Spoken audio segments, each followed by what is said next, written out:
یہ کہانی 1840 میں پیش ہے جب ایک کاروباری جہاز اسکاٹ لینڈ سے امریکہ کی طرف اپنا سفر طے کر رہا تھا، اور یہ سفر وہ سمندری جہاز کے ذریعے کر رہے تھے۔ لیکن ایک رات ہم کیا دیکھتے ہیں کہ وہ اپنا راستہ بھول جاتے ہیں اور اپنے صحیح راستے سے بھٹک جاتے ہیں۔ وہاں پر بہت زیادہ دھند بھی ہوتی اور انہیں کوئی صحیح راستہ نظر نہیں آ رہا ہوتا، اور کچھ فاصلے پر جاتے ہی وہ چٹانوں سے ٹکرا جاتے ہیں، اور ٹکراتے ہی ان کا جہاز تباہ ہو جاتا ہے۔ جہاز کے ٹکراتے ہی اس میں موجود سب لوگ مر جاتے ہیں، یہاں تک کہ وہ کشتی چلانے والا، لیکن اس میں صرف 3 لوگ بچتے جن کے نام ہیں اولیور کوسلی، جم بکلی اور تیسرا شخص پیرس۔ وہ لوگ ایک ووڈ کی بوٹ میں بیٹھ کر کسی طرح اپنی جان بچانے کے لیے وہاں سے نکل جاتے۔ ان کے پاس ایک نقشہ موجود ہوتا، لیکن ان کو کچھ بھی سمجھ نہیں آ رہا ہوتا کہ وہ لوگ کہاں پر، کیونکہ جو نقشہ ان کے پاس ہوتا ہے وہ جگہ ان کے پاس موجود نقشے میں نہیں تھی۔ وہ لوگ بہت مصیبت میں تھے کیونکہ ان کی بوٹ خراب تھی۔ وہ لوگ اپنی جان بچانے کے بارے میں سوچ رہے تھے کہ ہمیں جلد ہی کوئی سولوشن ڈھونڈنا چاہیے، ورنہ ہم بھی سب لوگوں کی طرح مر جائیں گے۔ کچھ دیر بعد صبح ہو جاتی ہے اور اب دھند بھی کچھ کم نظر آتی ہے۔ وہ اپنے چاروں طرف دیکھتے ہیں تو ان کو ایک آئی لینڈ نظر آنے لگتا ہے جو ان کی کشتی سے زیادہ فاصلے پر نہیں تھا۔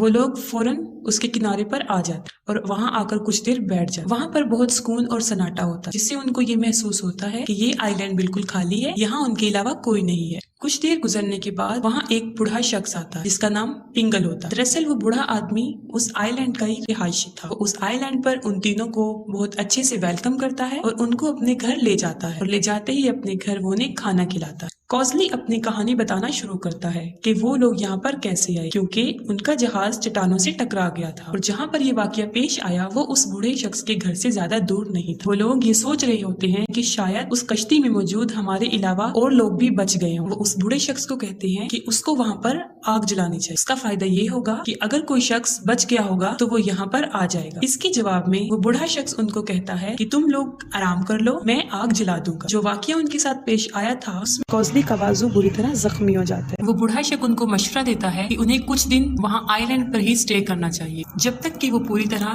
ٹھیک نہ ہو جائے، اور اس مقصد کے لیے وہ ان کو ایک ٹکلس نامی آدمی کے گھر لے کر چلے جاتا ہے تاکہ وہاں پر ان کا علاج ہو سکے۔ لیکن عجیب بات جو ہمیں دیکھنے کو نظر آئی کہ وہ آئی لینڈ کافی بڑا تھا اور وہاں پر تقریباً 40 گھر تھے، اور اس سے بھی عجیب بات یہ تھی کہ وہاں پر صرف 4 لوگ رہتے تھے۔ وہ بوڑھا شخص پنگر، اس کی بیٹی کوریگن، وہ ڈاکٹر کلیم ڈگلس اور اس کی بھتیجی لیمپے۔ یہ بات سننے میں کافی عجیب تھی اور وہ لوگ اس کے بارے میں پوچھتے ہیں۔ اس کے جواب میں ڈگلس ان کو کہتا ہے اس کی وجہ یہ ہے کہ کچھ عرصہ پہلے یہ آئی لینڈ بنجر ہو گیا تھا اور رہنے کے قابل نہ رہا، جس کی وجہ سے سب لوگ وہ جنگل چھوڑ کر چلے گئے۔ وہ انہیں بتاتا ہے کہ ہم 4 لوگ بھی یہاں پر اپنی مرضی سے رکے اور ہم لوگ یہیں پر رہیں گے کیونکہ ہم یہاں سے جانا نہیں چاہتے۔ پھر ہم دیکھتے ہیں کہ اگلی رات بکلی کو کچھ عجیب و غریب آوازیں سنائی دیتی ہیں اور سب لوگوں کو اس آئی لینڈ کے بارے میں شک ہونے لگتا ہے۔ انہیں خیال آتا ہے کہ یہاں پر کچھ تو گڑبڑ ہے جو وہ 2 لوگ ان سے چھپا رہے ہیں، یا کوئی اور بات بھی ہے جو وہ لوگ ان سے چھپا رہے تھے۔ انہوں نے ایسا اس لیے سوچا کیونکہ جب لوگ یہاں پر آئے انہیں سب لوگوں کا رویہ عجیب و غریب لگا، خاص طور پہ وہاں کی فیمیلز کا۔ وہ حقیقت کا پتہ لگانا چاہتے تھے، اس لیے وہ لوگ خود اس آئی لینڈ کو دیکھنے کا فیصلہ کرتے ہیں کہ آخر اس کے پیچھے کیا حقیقت چھپی ہے، جس کے جواب میں ٹکلس ان کو منع کر دیتا ہے۔ وہ ان لوگوں کو منع تھے، مگر حقیقت تو یہ ہے کہ وہ ڈیڈ آئی لینڈ تھا، کیونکہ وہاں پر نہ کوئی جانور تھا اور نہ ہی کوئی انسان۔ بکلی کو یہ جگہ مشکوک لگنے لگی، اور اس آئی لینڈ کی سب سے عجیب بات یہ تھی کہ وہ کسی میپ میں بھی موجود نہیں تھا، جبکہ وہ اس لینڈ کے آس پاس ہی تھا، لیکن پھر بھی وہ کسی نقشے میں نہیں پایا جاتا۔ پیرس اور بکلی اس آئی لینڈ کا پتہ کروانے کے لیے جاتے ہیں، کرتا ہے کہ ان کا وہاں سے نکلنا کسی خطرے سے خالی نہیں ہے کہ آئی لینڈ پر اندھیرا جلدی ہو جاتا ہے، اور جیسا وہ لوگ سوچ رہے ہیں ویسا کچھ نہیں ہے، آئی لینڈ پر کچھ ایسی بات نہیں ہے، اور کہتا ہے کہ تمہارا فائدہ اسی میں ہے کہ تم یہاں پر ہی رہو۔ لیکن اس بوڑھے شخص کی باتیں بالکل ٹھیک تھی، اس نے کہا تھا وہاں پر کوئی نہیں ہے، وہاں پر سچ میں انہیں کوئی نہیں ملا اور سارے گھر خالی، اور وہ لوگ ایک دوسرے سے الگ ہو جاتے ہیں تاکہ وہ صحیح حقیقت جان سکے۔ بکلی اپنی منزل پر اس مقام پر جلدی واپس آ جاتا ہے جہاں وہ دونوں مشورہ کرتے ہیں کہ ہمیں واپس یہاں لوٹ کر آنا ہے، لیکن پیرس واپس جلدی نہیں آتا کیونکہ پیرس کی آئی سائٹ کمزور ہوتی ہے اور اس کو وہاں پر پاؤں میں موچ بھی آ جاتی ہے، جس کی وجہ سے وہ وہیں پر گم ہو جاتا ہے۔ لیکن ٹھیک اسی وقت ڈگلس وہاں پر آ جاتا ہے اور وہ ان لوگوں کو منع کر دیتا ہے کہ وہ اب یہاں سے باہر نہ نکلے، ان کا گھر میں رہنا ہی بہتر ہے کیونکہ اندھیرے میں نکلنا ان کے لیے کسی خطرے سے خالی نہیں ہو سکتا، اور وہ کہتا ہے ابھی تمہیں گھر پہ رہنا چاہیے، تم صبح کو اپنے دوست کو ڈھونڈ سکتے ہو۔ لیکن وہ سب لوگ بہت ڈرے ہوئے ہوتے ہیں کہ کہیں پیرس میں کوئی مصیبت، لیکن اس سے بھی عجیب بات یہ کہ اسے اپنے ارد گرد کسی کے ہونے کا احساس ہوتا ہے اور عجیب و غریب آوازیں سنائی دیتی ہیں۔ ان آوازوں کو سنتے ہی اسے خوف محسوس ہونے لگتا ہے اور وہ مدد کے لیے اپنے دوستوں کو پکارتا ہے، لیکن وہاں پر اس کی سننے والا کوئی نہیں ہوتا۔ بکلی واپس گھر آ جاتا ہے اور وہ اپنے دوستوں کو بتاتا ہے کہ پیرس واپس نہیں آیا، اس لیے وہ جب اس کو ڈھونڈنے کے لیے نکل جائے میں تو نہیں۔ وہ سوچتے ہیں کہ پیرس کو کوئی نقصان تو نہیں پہنچ گیا۔ ان کو یہ خطرات آتے رہتے اور پھر وہی ہوتا ہے جس کا ان کو ڈر ہوتا ہے۔ وہ اگلے دن اپنے دوست کو ڈھونڈنے نکلتے ہیں تو انہیں پیرس کی لاش ملتی اور اس کی موت کیسے ہوتی ہے کہ جیسے اسے کسی بلندی سے گرایا گیا ہو۔ اس کے بعد بکلی اور گوسٹ دونوں کا شخص یقین میں بدل جاتا ہے کہ یہاں پر کوئی گڑبڑ ہے۔ وہ سوچتے ہیں یا تو اس آئی لینڈ میں کوئی گڑبڑ ہے یا وہاں پر رہنے والوں میں۔ انہیں ان چاروں شخص پر جو وہاں پر رہتے تھے شک تھا، خاص طور پہ وہاں کی عورتوں پر، کیونکہ وہ عورتوں میں ہونے والے بدلاؤ کو دیکھ سکتے تھے۔ اچانک سے ہی ان کے فیس کا کلر، ان کی آنکھوں کا کلر چینج ہونے لگتا ہے اور وہ عورتیں اتنی عجیب و غریب ہو جاتی اور حرکتیں کرنے لگتی کہ ان کو بیڈ کے ساتھ باندھنا پڑتا۔ اور ان میں سے جو عورتوں میں سے سب سے عجیب عورت تھی وہ کوریگن تھی۔ وہ سب سے عجیب اس لیے تھی کیونکہ اس کی حرکتیں سب سے عجیب تھی اور راتوں کو جنگلوں میں گھومتی رہتی۔ وہ عجیب و غریب ریچول کرتی، آگ کے گرد گھومتی رہتی۔ اور جب پیرس گم ہو گیا تھا تو وہ عورتیں عجیب و غریب بن گئی تھی، مطلب ان کے فیس کا، ان کی آنکھوں کا رنگ چینج ہو گیا تھا، جس سے یہ ظاہر ہوتا تھا کہ یا تو انہوں نے پیرس پر حملہ کر دیا تھا یا اس پہ جادو کر دیا تھا یا ان کو پتا تھا کہ پیرس مر رہا ہے، لیکن وہ پھر بھی اپنے دوست کی جان نہیں بچا سکتے تھے، اس کے لیے کچھ نہیں کر۔ اور ہمیں پیرس جس حالت میں ملا وہ مردہ تھا۔ اس کے بعد ہم دیکھتے ہیں کہ ہمیں آئی لینڈ پر ایک تیسری عورت، ان دو عورتوں کے علاوہ ایک تیسری عورت بھی نظر آتی ہے، لیکن وہ عورت ان کو اس آئی لینڈ میں آ کر نظر نہیں آئی، کیونکہ جب وہ اپنی کشتی میں سوار تھے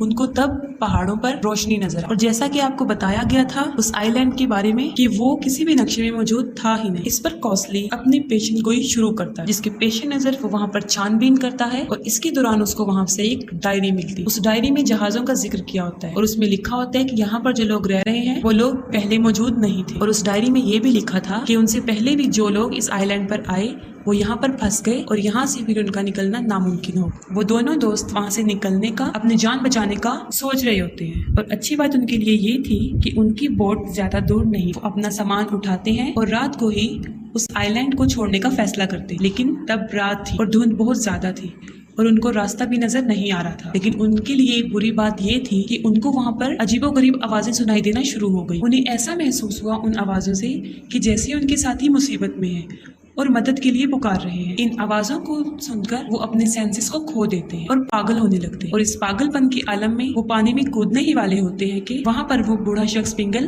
فوراً آ جاتا ہے اور ان کو واپس آنے کا بولتا ہے۔ پنگل انہیں اپنے گھر لے آتا ہے اور ان کو سمجھانے کی کوشش کرتا ہے کہ اب تم یہاں پر بری طرح پھنس چکے ہو، تمہاری لاکھ کوشش کرنے کے بعد بھی تم یہاں سے نہیں نکل سکتے۔ وہ انہیں کہتا ہے کہ اگر تمہیں اپنی زندگی سے پیار ہے، اگر تم زندہ رہنا چاہتے ہو تو تمہیں ہماری بات سننی ہوگی، ہماری بات ماننی ہوگی، ورنہ تمہارا حال بھی وہی ہوگا جو ان لوگوں کا ہوا، یعنی تم بھی مارے جاؤ گے۔ اور اب وہ اس آئی لینڈ کا راز فاش کرتا ہے اور ان کو حقیقت بتاتا ہے کہ ایسا یہاں پر کیوں ہوتا ہے اور کیوں ہو رہا ہے ان کے ساتھ۔ وہ ان کو کہانی بتانا شروع کرتا ہے کہ کچھ سال پہلے انہیں سمندر کے کنارے ایک سنہرے بالوں والی لڑکی ملی، اور یہ واقعہ تب کا ہے جب یہ آئی لینڈ بالکل آباد تھا، یعنی وہاں پر سب لوگ رہتے تھے اور اپنی زندگی کو ایک خوشحال طریقے سے گزار رہے تھے، اور وہ لڑکی بھی رہتی۔ اس لڑکی کا نام پریسپنی تھا۔ وہ لڑکی نیچر سے کافی فرینکلی تھی اور فرینڈلی بھی۔ سب لوگ اس کو اس کی نیچر کی وجہ سے بہت پسند کرتے تھے کیونکہ وہ بہت خوشحال خوشباش لڑکی تھی، لیکن اس لڑکی کے بارے میں حقیقت کچھ اور تھی۔ وہ انسانی روپ میں ایک گاڈس یعنی ایک دیوی تھی۔ جب سے وہ اس آئی لینڈ پر آئی تھی اس آئی لینڈ کے حالات کافی اچھے ہو گئے، وہاں پر موجود کھیتوں کی پروڈکشن کافی زیادہ تعداد میں بڑھ گئی اور حالات کافی اچھے ہو۔ اس کی وجہ یہ تھی کہ میں نے آپ کو بتایا تھا کہ یہ فلم ایک گریک میتھولوجی ہے، یہ کہانی ایک گریک میتھولوجی ہے، اور گریک میتھولوجی کے حساب سے وہ لڑکی ایک